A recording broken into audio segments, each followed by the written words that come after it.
It's really nice out today. So, what am I going to talk about today? I don't sit around and think about things to talk about. Things come to my mind and then come out here and talk about them. So, what am I talking about today? Today I'm talking about local celebrities.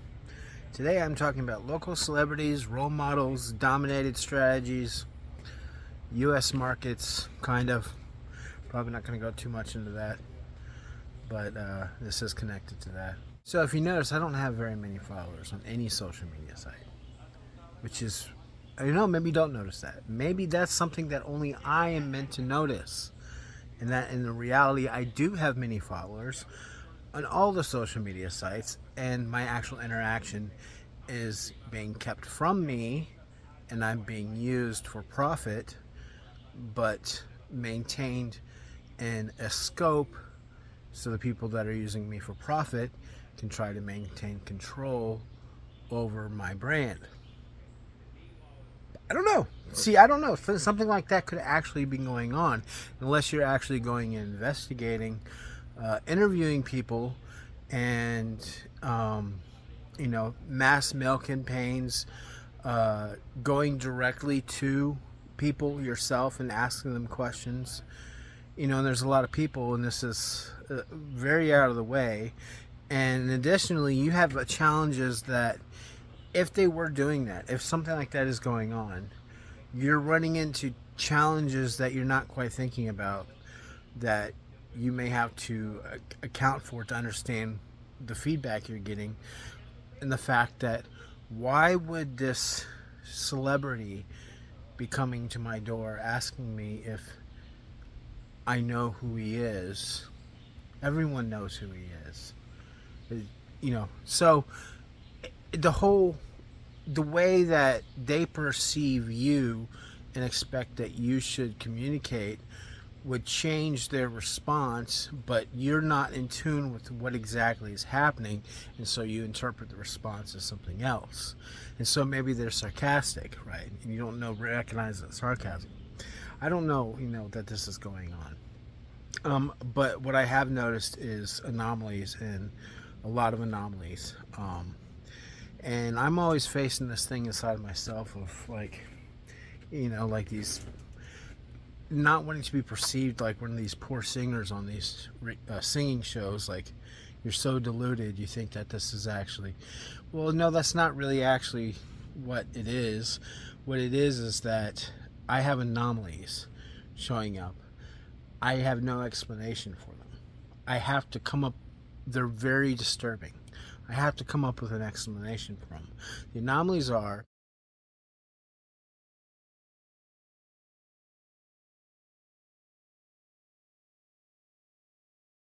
is that, I've told everyone this before, that I'm avoiding contracts with companies for my high-end engineering and consulting work, because everyone's kind of competing in the same areas right now. And if I go get into a contract with them, there could be a lawsuit where they win, where they shouldn't have won, that we don't really know what's theirs and what's mine, and basically now all of my work is theirs when I did something a lot smaller for them, right? So I'm just avoiding companies altogether. I'm not getting in any non-disclosure agreements, not getting any do not competes. And the problem is that when you go work as a independent contractor, most of the time they're having you sign these things. So this is really sleazy, basically. This is just very sleazy mechanics that go on in business. But people were raised in the scope of these kind of idealistic, distorted expectations of who they're supposed to be, theatrical expectations. I'm that guy, you don't know about us, you're gonna get a lawsuit. We're one of those type of people. This is real. We're the type of people that give lawsuits, right? And they have this whole grandiose, world going on, this view of themselves that seems to be dramatically different than what they expect the rest of the world is like, and that they're the real players and stuff. So I just avoid everything. I avoid everything, and I go work in the cracks, like driving for Uber, driving for Lyft, DoorDash, whatever I have to do to bring in money to pay bills while I'm building a company without investors, and avoiding companies, being in contracts with companies, and to take my own technology, my own inventions that took me very hard extraneous labor to, and very specific life experiences to come to these conclusions, and do what I want to do with them, which is build a decentralized company and basically free the workforce to do whatever they want with their life. So I am in this really weird position where I'm this very skilled person working these very unskilled jobs. More or less, if you're going to survive in Uber, you actually have to be very skilled with people. And, I was fixing my own cars too, so I don't want to degrade anybody. Let's keep reality. Driving for Uber and doing well with people every day is a very skilled job. Very skilled. You are above average, right? Dealing with people. And if you don't have some type of contracts with companies in place, or a guy, you're fixing your own car. So, you're a mechanic also. You're just a very skilled person making your way in the world. Congratulations. But that's not what people are expecting from me. They're not expecting an engineer and a scientist to be driving for Uber, for DoorDash and all this stuff. It's actually really good money. They're like really good money, but they're not expecting it from me. So I'm in an awkward social position in just as much as I am awkward financial positions, doing what I have to do to get this done. And so who am I? Who's Adam Etzel? Adam Etzel is a guy that was born in 1985, and he basically is at a kind of precipice between what has to be for our survival and what people are struggling in. I don't have people I go to, basically. Like if I have a problem, I don't have people I go to. I don't have like a men's club I go to. I don't have a church I go to. I don't look for answers from role models. I'm basically have big, open, empty space above my head that goes on for eternity. Darkness, blackness. And I have all this. Planet Earth. People, you. My wife, her family, my family. A mindset that the entire world of, just because you're a human being, you are my family. And it really has to do with things that Jesus said. I have Jesus. I have the words Jesus said. I have what Jesus said.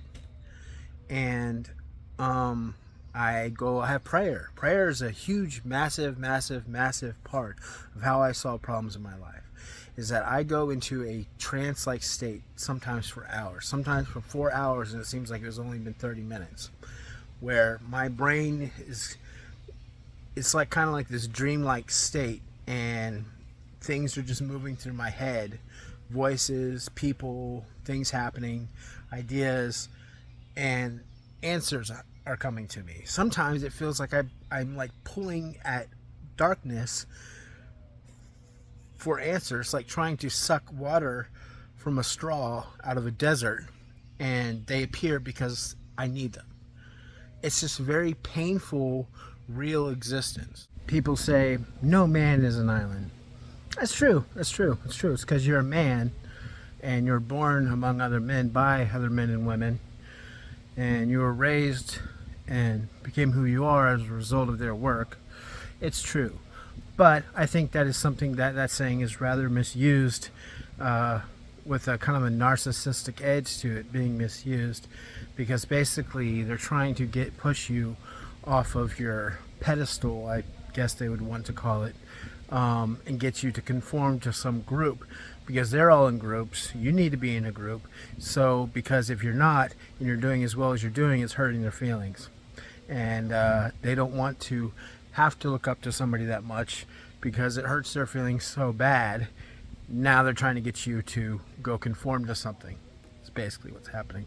No, I really like these conversations, just telling people exactly like what's going on, because people don't do that. They try to turn it into something else. You're not expecting somebody who's actually talking about what actually you're doing. And so I really like just uprooting the stupid crap that goes on.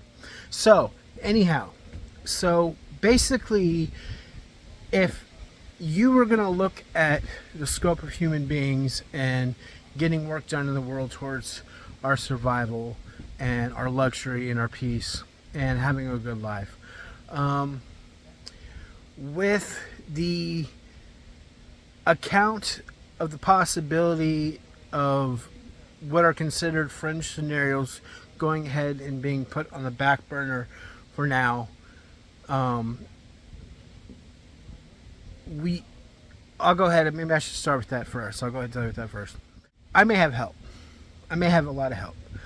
My entire existence may be who we inevitably will become in the scope of how big the universe is, a kind of a way of raising children.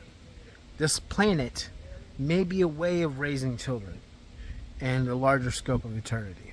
And basically, what I described, my experience of having empty space above my head, is something that is allowed for me to have because I'm being given so much trouble to the point where, everything's kind of planned for me and you. And we're being raised, right? This is how very great beings raise children. So, I don't know. The thing is, I don't actually have that information. I think about these things, but I don't actually go, I still don't have somebody to go to, right? Other than God and prayer. I still have empty space over my head. But there's a possibility that the framework of me is often lifted up just a tad in just the right way by beings much greater than me. So I wanted to go ahead and put that out there as a possibility. But since that's a different kind of animal, it's like we're not, if we're being allowed to grow up, then I'm experiencing growing up with empty space over my head. And that's what we're going to focus on. And so you'd have, in the scope of human beings, based on my observations, tiers in people that solve problems. The first tier are people that have to use everything they have from everyone. Scientists and engineers go to other scientists and engineers for help. And I do that. I go look up things on the internet all the time. But a lot of times you're in problems where, you're in a new science, you're in a new area. You're the first one walking out in there, and you still have to solve the problem. And you're drawing on everything you know, which comes from a lot of other people. So they're going to call this Tier 1 problem solvers. Tier 1 problem solvers are scientists and engineers that basically don't have anyone to go to other than other scientists, engineers, God and prayer. And if things don't get solved, basically the experience to them is that they're going to die. And their life to them, if things can get very raw, very turbulent, very real, very, very desperate, and they have to face it anyway, they don't get to complain. You just have to do it. There's nobody to complain to. You're it, basically. If there's a problem, this first tier people, that's who are going to solve it. If it doesn't get solved, well, we're doomed. That's how it feels anyway, right? So you want to know what one of these people are like? I'm like one of those people are like. I avoid contracts with companies and drive for Uber and DoorDash and stuff. Were you expecting that? Were you expecting there's going to be somebody else that does these types of jobs? Maybe a teenager. Well, they're jobs. You can go, it's money. You can go get it. There it is. Go get it. All you have to do is let down your pride and go get it. And you can go get it. So you really don't know a lot. You really don't know a lot about anything. You really don't know a lot about anyone. You expect there's only a certain class of people that are going to do that, then you don't really know a lot about a lot of things. There could be very intelligent people driving your Uber for reasons that you may have never expected because you grew up in the life experiences that you did and not their life experiences. Tier 2, problem solvers. I would say that they're very close to us. Basically, if they wanted to be us, they could. Um, they understand us. They understand this very raw, real world where everything's hypothetical, everything's a theory, and you're pulling answers from thin air. But they're more attracted to uh, the social aspects of their existence and wanting to be a leader, wanting to be seen, wanting to be recognized. And that's something else that your personality types really come into play. But I don't think personality types are really handled very well in psychology. I think it's a very immature understanding. I wouldn't even know where to start with that. I'm intrinsic rewards, but it's like, that's kind of a superficial way to actually describe it compared to the experience. It's like, oh well, you could be intrinsic or you could be this. No, I loved recognition from superiors until that was taken away from me from very complicated situations, and I had to become somebody else or I would have crumbled. Um, it was, I didn't get to graduate from high school. I was kicked out of high school. Nobody really knows me and knew me. Everyone just judged me, and that was really heartbreaking that I didn't get to have a ceremony and graduate and everything. But I was already dealing with problems on my own anyway because nobody wants to know me. Everyone just wants to judge me. So I'm like, dealing with problems on my own because you go to people for answers and they accuse you and they give you more problems. So you're just kind of on your own. They don't know what they're doing. You have to know what you're doing now. And now things that were important to you just kind of have to let go of because if you didn't, you'd go insane. So tier 2 problem solvers are typically who people see and look up to. They're the role models because they're involved in things with people socially. They want credit for what they learned, basically. People like me, I don't think that we're really considered I think we're considered like teachers, that, well, if I use what you say, I'm doing what I'm supposed to do. And then they walk out and they want credit, for it, and they don't seem to talk about who's it coming from. They're just taking what they learned and going and being popular from it, going and gaining advantage financially, whatever. So here I am. The whole reason I'm talking is so people can use what I say. But this is how the system works. The system works is that you get paid for people valuing your content on social media, right? How the algorithms on social media determine what's valuable is by the likes, the watches, the shares, right? So on. So if people can't put their mark and say I was here because they're about to use what I say as their own material, you're creating a problem for me in the fact that I don't like this is what I wanted was people learning, right? I wanted people to have my answers and solve the problems in the world. So I'm going to keep doing it. But the fact is, I would be getting paid from social media if people were acting ethically with my content. They're not. They're not acting ethically with my content. I don't do you even understand what you're doing? That you're putting somebody in this position where I have to keep giving answers. And even though people are getting paid for doing this on social media, by social media. I'm not getting paid because you won't let other people know that I exist. So you can stand up there and be popular. So what we have started, what we're looking at between tier 1 and tier 2 already, is we're looking at a breakdown of truth. We're looking at a breakdown of honesty, and basically we're now moving into dominated strategies.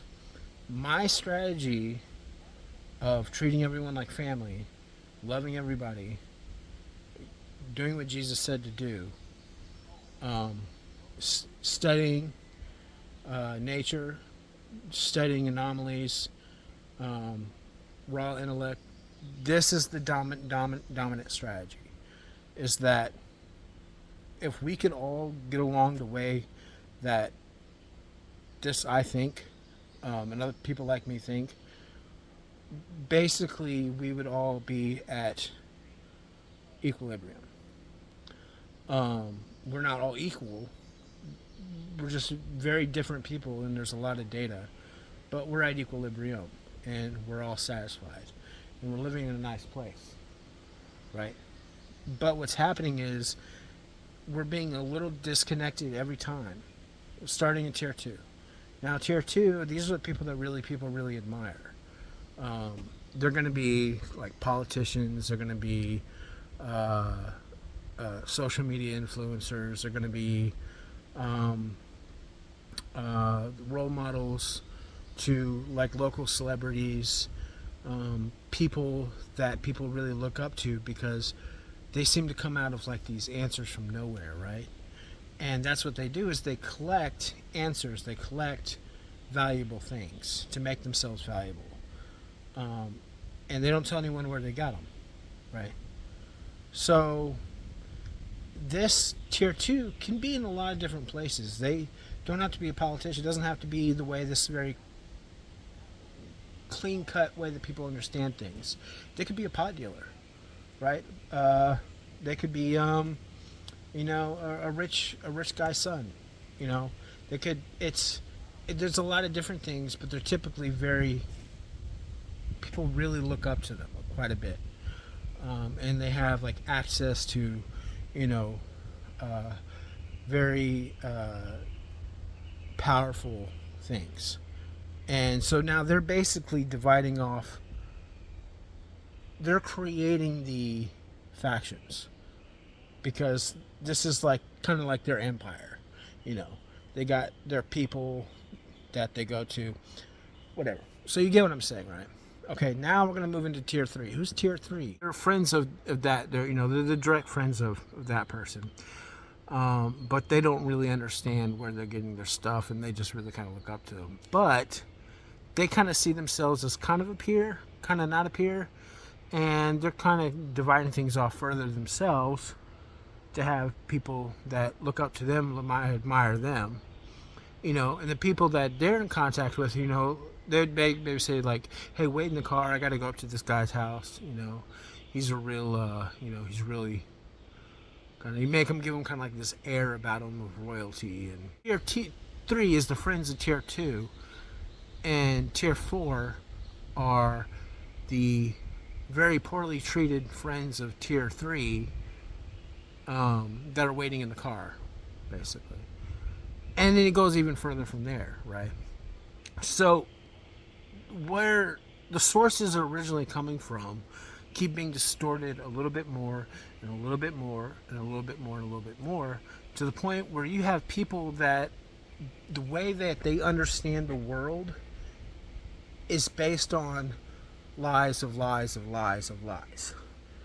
And they're living inside of this confusion that everybody else has created for them in order to give themselves an appearance of greatness. So this is what we're facing. This is causing basically all of the problems that we're having, is because people will not give out their sources of where they're getting their advantage. And they're getting it from, this starts from getting it from people like me go to God. We go in prayer and are in desperation for answers, and are looking at dirt and trying to turn dirt into something valuable for answers. And it's a very painful, raw existence that where you just have to keep moving, you have to keep doing it anyway. This is it's like a really big problem, man. You know, you're experiencing this. I know it. I know it goes on out there. I've been around this. You know, I was the guy that has to wait in the car, you know, at one time, which is actually really funny because I didn't really know, like, you know, I didn't know that I was like really super smart. Like, it's difficult for me to actually think of myself higher than other people, that I could do more than them. Now it's, you know, I'm 38, it's come to a point where you kind of have to accept some kind of like reality to continue getting along with everybody and trying to understand what's happening. Is that, okay, they're really far away from what I do, really far away, and for what I described, and for the max, that's why people are far away. So now we're finally getting back to the anomalies. What are the anomalies that I'm talking about? The anomalies are that when I was driving for Uber, people know who I am.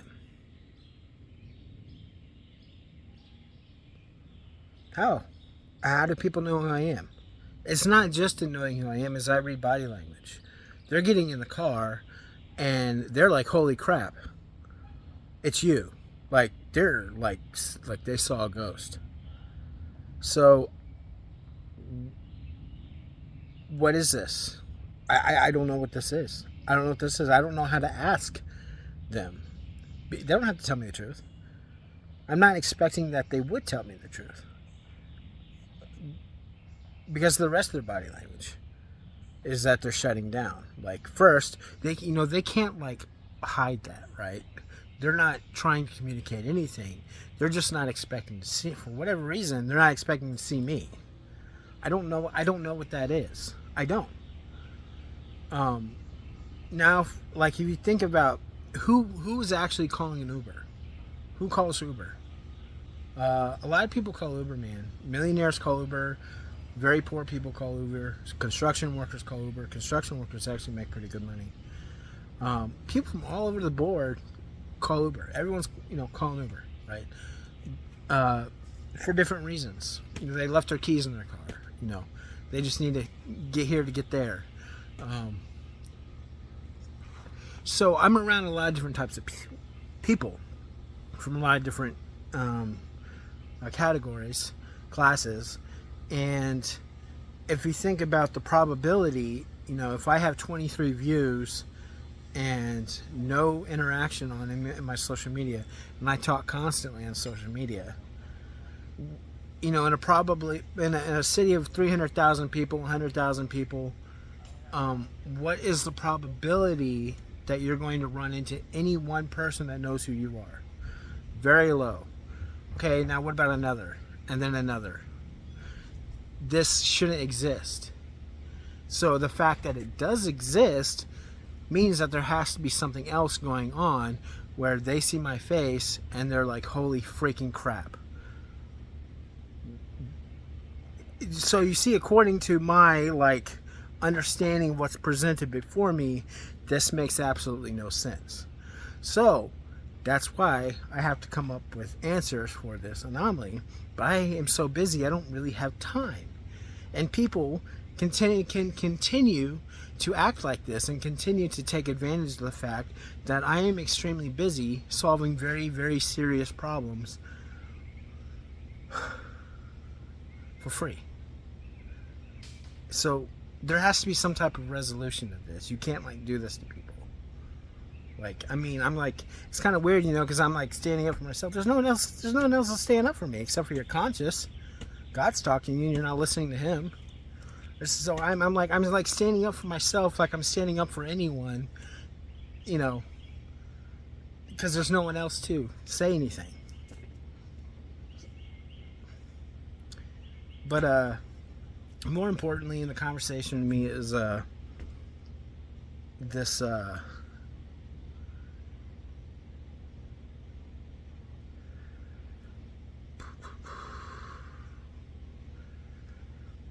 I'm sorry, I'm kind of zoned out thinking about how things actually get into the news. Things that I say that no one else said get in the news.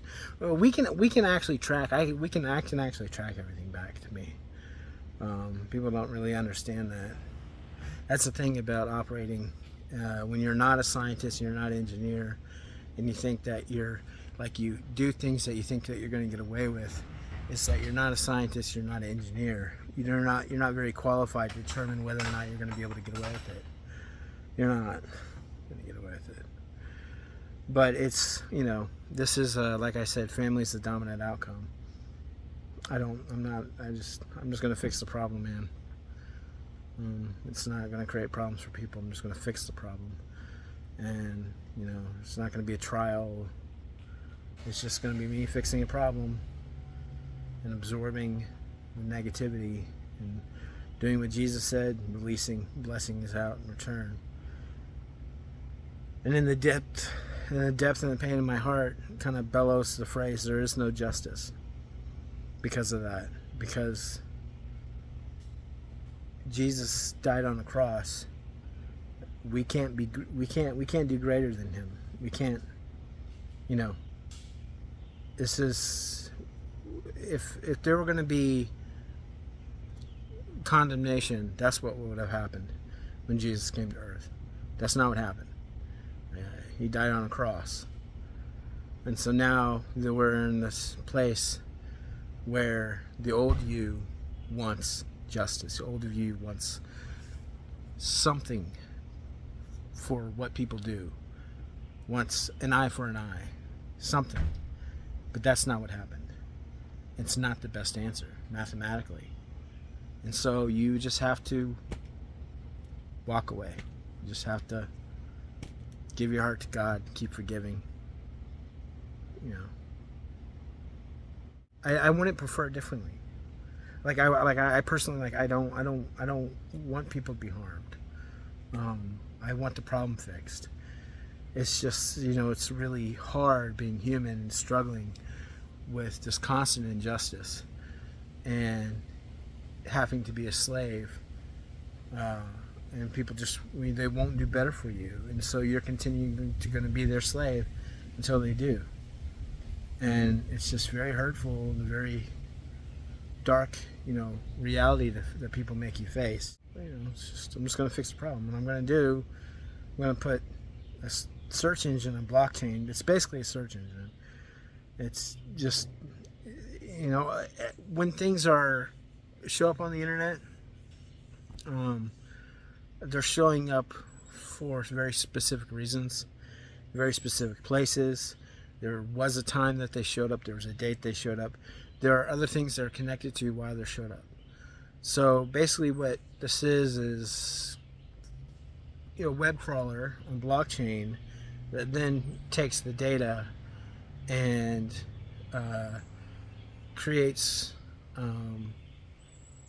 develops a knowledge base on how the data is connected, where it's coming from, where it's going, what's the probability of where it's going to go, how it's going to get there, and making links between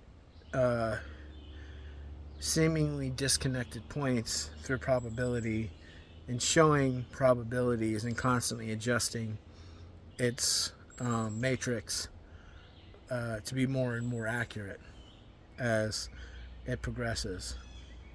And because it's like you think if someone wants to accuse me of some superficial thing, like you can't even make it superficial. People make it superficial by making an accusation. Like you want credit.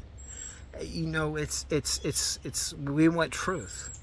Like we want reality because that's where our most comfortable place to exist is, and people kind of twist this all sorts of different ways that they think they can. Like, no, God gets all the credit. Sure, he's God, whatever.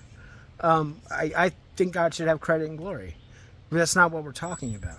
We're living here among you and me, and there's a way our life worked, and it was a hard existence, and how much do you know of God anyway? When you are pointing at some construct in your mind and saying, give that credit, What is that exactly? Is that God? God? Is that the God of all the universe, or exists solely in between the neurons in your brain, and you have a complete understanding? Is that actually God? You know, I'm supposed to be giving credit to? No, I know what you're doing. Everyone knows what you're doing. It's the fact that you're not a scientist and engineer. You think you can continue to get away with it, but you can't. So it's not about it's about credit. It's not about credit. It's about everything. You know, it's when you are trying to detach credit specifically from where it came from, you are dividing, you know, the very raw good nature of our existence into a dominated strategy and confusing everybody else in the process.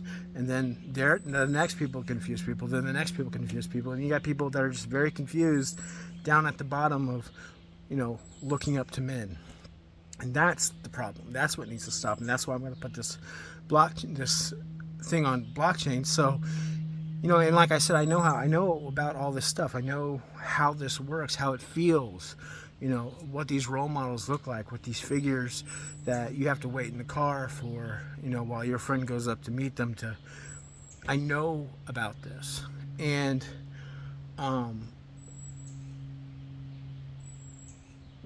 it needs to be exposed. All of it needs to be exposed. And the best way to do that is to expose where things are coming from and where they're going, and make it available to everybody to look. Because you think it's like, oh no, that's their privacy. What are you talking about? What are you talking about? We're talking about public information. You go out there and you go talk to somebody else, you're making something public. You put it on the internet, it's public. It's coming from somewhere. It's already public. Search engines deal in public information. The fact is, you thought it was going to be hidden. That's the problem. You thought it was going to be hidden, and you thought you could get away with what you're doing from it being hidden, but it was never hidden. You were just thinking, well, the possibility of them actually being able to run across this or come is just so, well, you know, search engines.